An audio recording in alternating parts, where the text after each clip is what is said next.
Hi YouTube, welcome to another Maglite versus the world. So I'm going to do a bit of a desktop review of this light as well. So this is actually a classic C-cell light. I'm not sure how old it is, it's quite an old one. So it's a 2C with the button and the big head on it. Now in the UK these lights are really rare. I'll be honest, I don't ever remember seeing one on the shelf anywhere. And even when I worked for a retail store that used to sell Maglites, I don't remember these being on the listing. And I've been trying to keep an eye out for quite some time to actually get one. And I managed to snag this one on eBay recently for a bit of a steal actually. I think it was £11.50 including postage. So I feel as though I did really well and it could have gone for a lot more money. Little undecided on what to do with it. We'll go through the full mods on the desktop review, but just as a summary here in case I forget to do it, we're running two 18500s.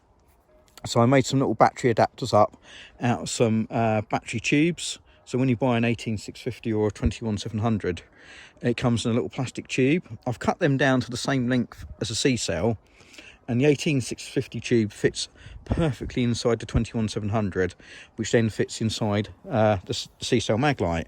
So I'll give it a shake. You can hear it doesn't rattle. And there's just enough give in the tail cap spring that you have to do no modifications at all. So we've got ourselves, you know, an 8.4 volt 2S lithium ion Maglite straight off. Really easy. Now I did try running this with a Krypton 6D bulb to begin with, which was okay. I think I was seeing about 100 lumens out the front, but it didn't particularly wow me.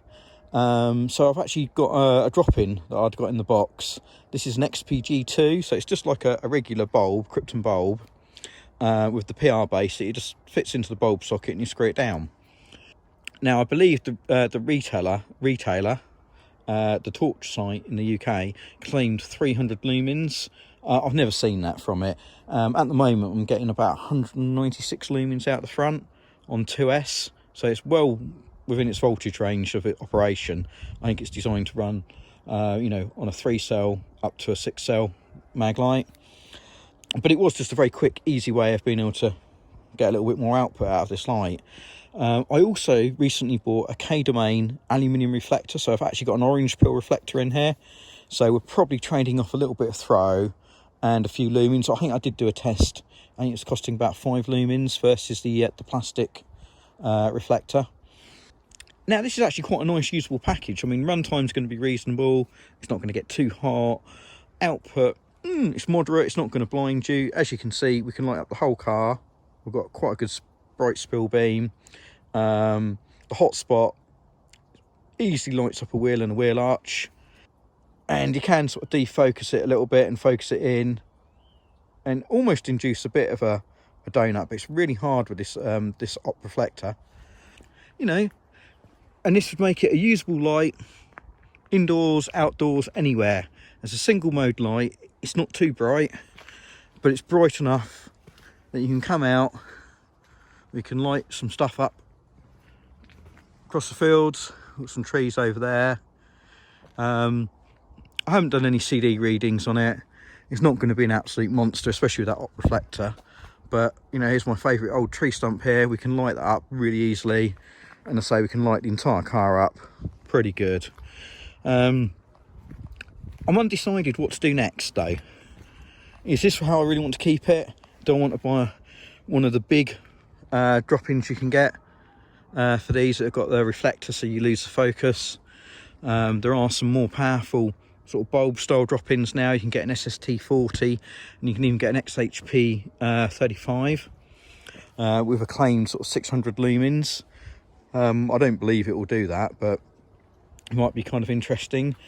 You won't see it on the camera on this one. The tint is not great, a little bit sort of murky and greenish. I do have an XPG one of these, and I have an XPE. The XPE definitely gives you the best throw, but the beam is a lot more pencil-like, although the output isn't massively lower. But I would say I wish I'd had a C-series Maglite years ago. It's a lot nicer in the hand than the big D cells, you know, and being only 2 cells long, it's quite a nice carry torch. Too big to go in a coat pocket, but it's certainly a nice size torch to have with you if you're going to be out and about. Now obviously its closest competitor is probably going to be the ML25 LT, which I have one of those. Now as you can see on here, we can get the donut hole with this, but I don't know, the beam's a little bit ringy on the edge. Not sure if we'll see that on the camera, a little bit there.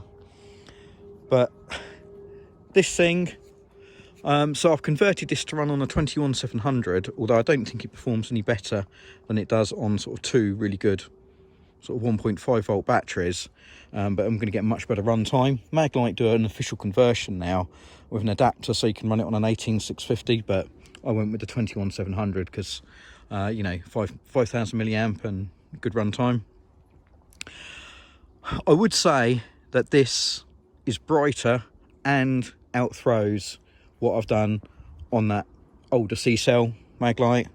I kind of thought I might have the edge with the throw, but I think because this has got really small emitter, I think this is an XPE2 in here. It just focuses so tight. Even when I had the smooth reflector in the old C-cell, it just didn't focus as tight as this. It wasn't as intense. And we're making, I think this is rated at 192 lumens. I think I'm actually seeing slightly over that, nearer to sort of 200 lumens. So they're sort of comparable in output, but this just kind of feels more powerful. I can definitely light stuff up really well with it, you know, and it's quite a nice light, and you can kind of diffuse it into a fairly big spot. You do get a little bit of a donut, but you know, it's pretty good. And this is really quite a usable little light. It's a lot shorter than the classic C-cell.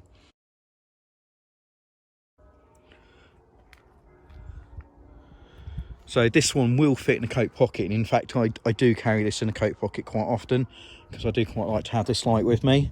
Even though I've got lights that outperform it, there's just something about this that's I don't know, very homely and very appealing. So yeah, really looking for inspiration of what should I do with that old C-cell. Should I leave it be? Should I go back to some sort of in-can setup? If I do, what do I do? I need a bulb really that's going to run safely on 2S lithium ion, because that's just the easiest battery conversion for it. You know, you can't really put AAs into the C-cell tube very easily. Could probably get AAAs. I've got some adapters for those, but I don't know, it just feels like a bit of a backward step really. So I need something that's going to be safe on 8.4 volt. Do I go for the current bi-pin xenon bulb that Maglite do? Maybe try the 5-cell one and overdrive that. I kind of know what the 6-cell one's going to do because I've obviously tried one with 7 and 8 cells in my 3D mag with varying results.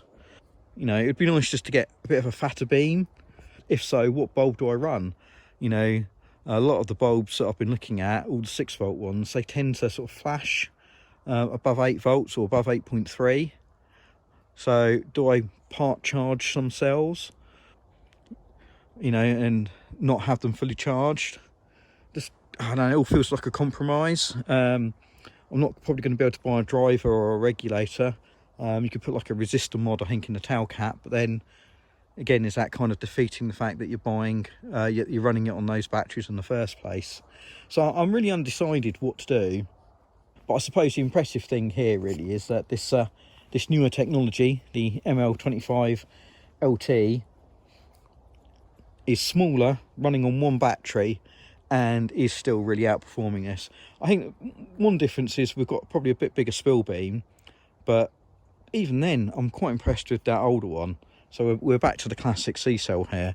And I say we'll get some photos, we'll do a bit of a desktop review of these side by side, just so you can really see the difference, because if, like me, you'd never seen a C-cell before, they are quite different to the D-cell torches. Quite a few subtle changes on them, and very different to the current offerings of the ML25 series. You know, ultimately, if you've got one of these in the cupboard and you wanted to revitalise it, really cheap. It costs nothing to make the adapters. The batteries are pretty cheap if you've already got a charger for them. And this particular drop-in, I can't remember, you know, it was like 10 quid or something. And I say you can potentially get better ones for the same money now. And the reflector itself, you know, you don't need to do that. These things don't get that hot. You kind of want the aluminium reflector if you're using a high pad in can. But for the LEDs, it's no real requirement. Although the op reflector does sort of smooth it out a lot. Does give you a little bit bigger sort of spot beam. That's just really smooth. But yeah, let me know what you think. I'm looking for ideas and suggestions, so let me know what you've tried or what you think you'd like to see on the channel. Cheers.